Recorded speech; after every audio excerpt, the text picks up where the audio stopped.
Welcome, ladies and gentlemen, to episode 2 of ToneyTV, season 1, episode 2. This is my second test run. I added a little bit to the show, hopefully that people can find interesting and humorous and all that. If I can get my format figured out, I'll start to add some other people and maybe clean up my little space here. I like my retro TV and try to make it look a little more organized, but this is what I got to work with right now. I'm starting out, just seeing what I can do. Happy Halloween. Remember to check your candy. Don't trust strangers. Be smart. And if you give out candy, say something kind to the trick-or-treaters when they come around you.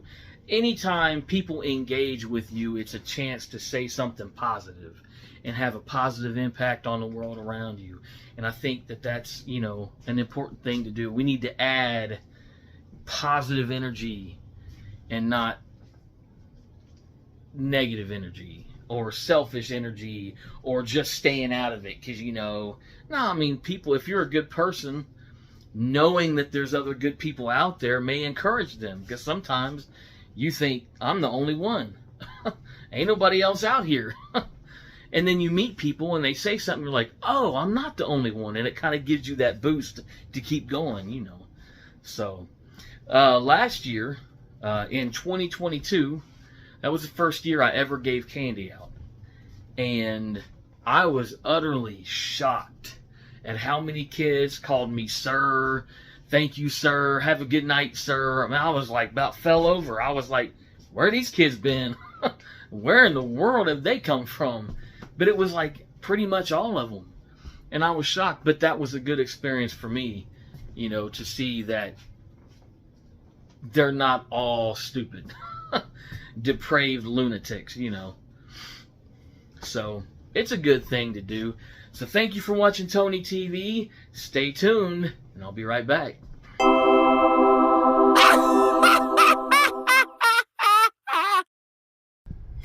So there's this family living up in the Appalachian Mountains, up in Virginia. And they're all a bunch of hillbillies. And one day the daughter is out and she meets this guy named Clarence, and he's from Kentucky.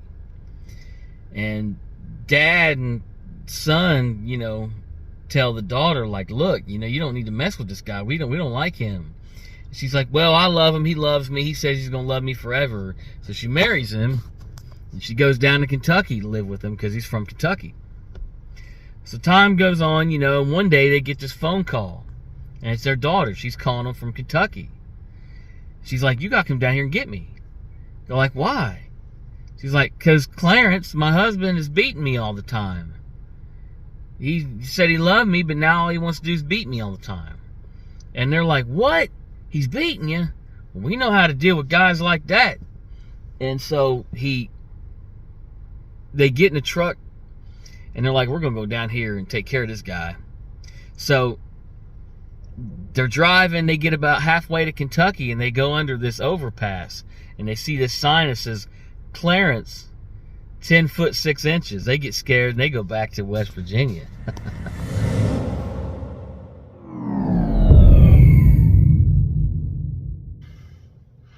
So I didn't used to believe in ghosts at all. I didn't believe in demons. I didn't believe in nothing. And then I got to a point to where I started figuring my life out. And I started overcoming a lot of my problems. And when that happened, weird stuff started to happen. It felt like the whole dark side of life started throwing a fit, trying to stop me from moving forward, is what it felt like. So it started when I was at my one job. I had just started learning about genetics, and I was learning like certain genes cause certain problems, and there's sometimes when you can take vitamins to offset the problem because it's nutritional. So I started going through some I was like, man, the world looks different, and I was starting to kind of move up and feel better. And I would come home and the records, because I had these records, vinyl records on the wall. where I could see them when I walked in to kind of make the house look nice, create the mood I need, you know. And I would come home. First, it was one of them fell off. Then, like, all of them fell off. And then there was, like, weird things moved around my house and stuff. And at that point, I was just like, that's just, you know, it might be my cat doing that, you know, or maybe somebody got in my house. Well, then some weird stuff started happening at the job I was working. And there was one guy who worked there who was really strange. And it wasn't just me. Everybody was like, this cat is weird. And I remember I went, not long before I quit, I went through, I'm not going to say what it is, but I went through a time where 3 nights in a row, he was sitting there waiting for me when I went into the bathroom. And I would think something in my mind, and when I would walk out, he would repeat to me what I was thinking. And I was like, what? At first I was like, well, I may have said something. But by the 3rd night, it was something I had never told anybody. And yet, when I walked out, he was like, you hate it when such and such happens, don't you? And he said it in his weird voice. And I was like, okay, this is... this is off the chain. I'm not going to mess with this cat no more. So I quit, and then I got a job at this elementary school. And 2 weird things happened. One was, because I work in the custodial department at this school. So there was, the first thing that would happen is I had a dustpan on my cart that would just fall off randomly. But the way it was made, it was like hooked, so it's not like it would just slide off. And it wasn't like I parked the cart and it's swinging and eventually it fall. This is like 20 minutes after I parked it, and there was nobody in the building. And even then, I was kind of like, maybe there's somebody here and I just don't see it. But I still was at that point, I'm starting to feel kind of creepy. I'm starting to believe maybe there's more to this world than just what you see. And then one night, I walked down to this one teacher's door. And the way I work, I'm kind of OCD, like for real. And so I won't wear restroom cleaning gloves to do other things. I'll clean the restroom, take my gloves off, go do something else. I won't touch my keys or anything. I don't like my stuff, germs on it. So I went down, I had my gloves on. I've been cleaning restrooms in these different rooms. I get down to the last room and the teacher shut her door. I was like, So I took my gloves off and I was going to use my key to open the door and then put the new gloves on. But I had to go get them. So the door was still closed and I start walking down. I get the other gloves. I put the new gloves on because I haven't used them yet. So I pull my key out and the door's standing open. And I'm like, that's crazy. So I start feeling like weird because I didn't hear it. If somebody went out the back door, you would have heard them. That door's huge. You can't quietly go out that door. So I'm like, man, this is weird. So I go to one of the other teachers. I'm not going to say who, but I said, do you believe in ghosts? And they were like, yes. Why? You know, like they really got, they got like, they don't want to hear about no ghost. And so I told her what happened, and she was like, her dad used to be a janitor like years ago. He helped you get in. And I'm like, nah, get out of here. So then I went to a different school to work, and I hated working at that school. Absolutely hated working at that school. But one night, there was something that always felt wrong there. So one night, I'm like cleaning, I'm sweeping, because they had these stupid backpack sweepers. I hate using them. They had this stupid thing called the Sidewinder, where instead of like back and forth, you're moving it side to side. And if there's a bunch of crumbs, it plays tiddlywinks and it just like spreads them out more. So you have to go really slow, and it slows you down, and you have no time to do anything. So frustrating. So I'm backing up, and all of a sudden I hit something, and I'm thinking, oh no, I've knocked somebody's shelf over. I turn around, and there was nothing there. And I'm telling you, I felt it, like I hit it. I was like, man, what in the world? So then, like, about 2 weeks later, I'm in another one of the classrooms. I work till like 11:30 at night. and or 11 o'clock. So I'm in. There was no. Everybody was gone by then. I was the last one there. Even my coworker left before I did. So it was the end of the night. Yeah, I should have already been gone, but I was running behind, and I always ran behind at that stupid job because there was too much to do. And all of a sudden, I hear one of the doors slam. And it wasn't like it just fell closed. It was like somebody was mad and was like, wham! And that was when I got out of there. I was like, screw it, I can sweep it tomorrow. I put my stuff away and then went. And then, now I'm at a high school instead of an elementary school. And one night during the summer, I was cleaning these floors. I was re-waxing a floor, so I was like scraping the finish off the floor so it's got a nice clean look so I can lay finish down. And with God as my witness, I'm telling you, I heard the voice of an old lady walk up and go, hello. And I was like, hey. And I looked around and there was nothing there. I was like, man, I kind of like, twing. So I decided to hurry up and just finish up and go that night. Get out of there, as soon as I could legally clock out on time and stuff. But yes, I don't know. I really think it's possible that at this point, I would say I believe there's more to this world than what you see. If you've got stories that you can share, send them in and let me know.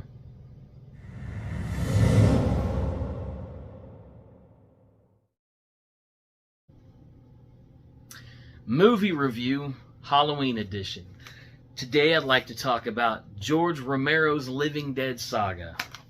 I'm a fan of these films. They're not for all ages. There's some messaging in these films, like Dawn of the Dead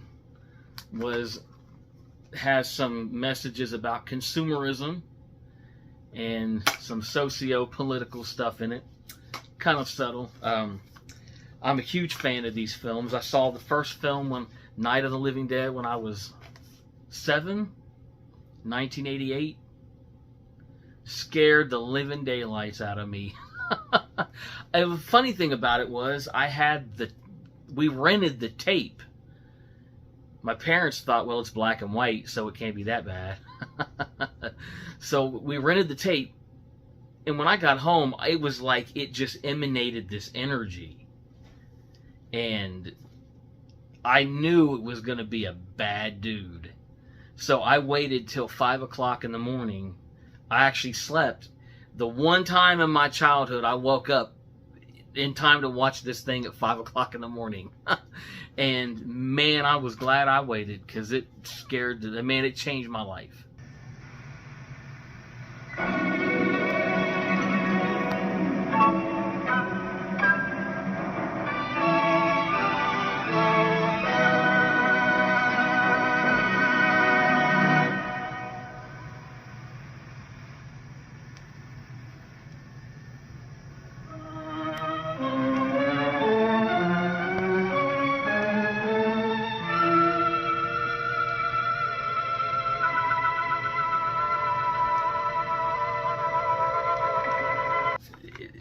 The thing about the Living Dead saga is they're kind of all over the place. So the original 3 films, Night, Dawn, and Day of the Dead, are really, like, to me, they're the only real ones, and everything else is like a cheap wishes it was the real one.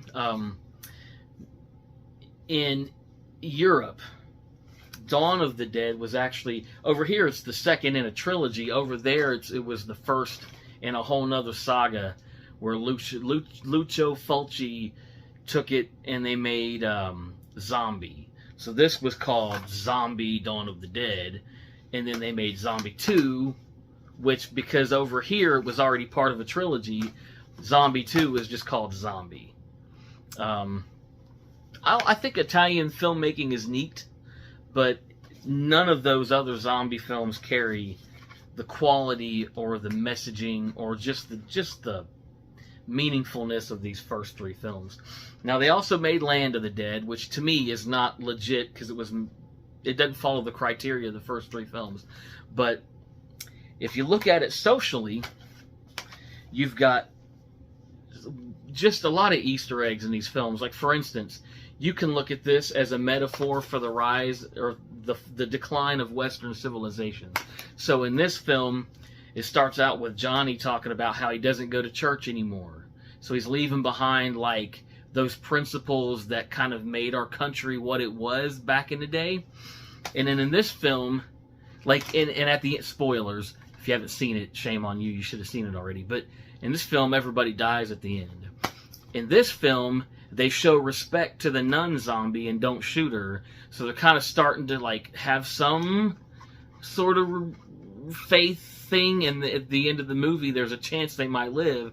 And in the third one, there's a bunch of people who have, like, faith beliefs, and they make it. So I'll bet a lot of people, and Gary Clark, who was in this movie, even made a comment about how Sarah, who gets out to the island, and she's now going to be like the mother of civilization from that point onward. Well, Sarah was the mother of all of us too, Abraham and Sarah. So there's kind of a parallel. But now if I apply this to my personal life, then it's like, when I was a kid, I had a ton of problems, some autism, ADD, OCD, sort of a light schizophrenia, like way overactive imagination, fear of the dark, all kind of stuff. And this is like, we didn't know about genetics back then. So this is like before I found out about it. I was shocked. I was in chaos and I didn't know why. This is kind of like when I was learning to, this is before I knew what the problem was. This was me, through a time when I was trying to ignore the problem. This is when I was trying to solve the problem. And now you can add the fourth one, Land of the Dead. Now I'm trying to learn to live with the problem. So these films I think if you watch them straight through, you may find some things that kind of apply to your own situation. Like I said before, these are movies really about people trying to survive in a world that wants to tear you apart. And there's a lot of ways that can be true for a lot of people. But I would recommend these films to people who are old enough and mature enough to handle it. I used to live in this world, and when I lived in my apartment many, many years ago, I left this on repeat because it was like therapy. I used to live in that world. I don't really live in that world anymore. I still love the films, but I don't need it constantly around me to survive day in and day out.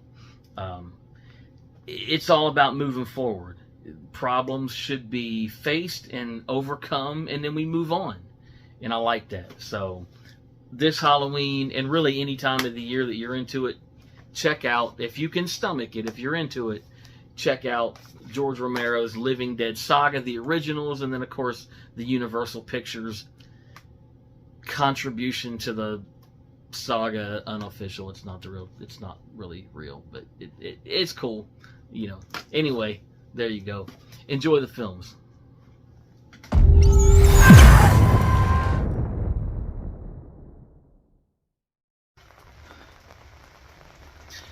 Rain, rain, go away.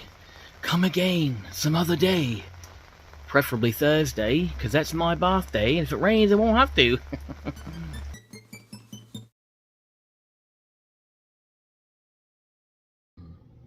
Today, on a word of encouragement, I'm going to read from the Christian Bible.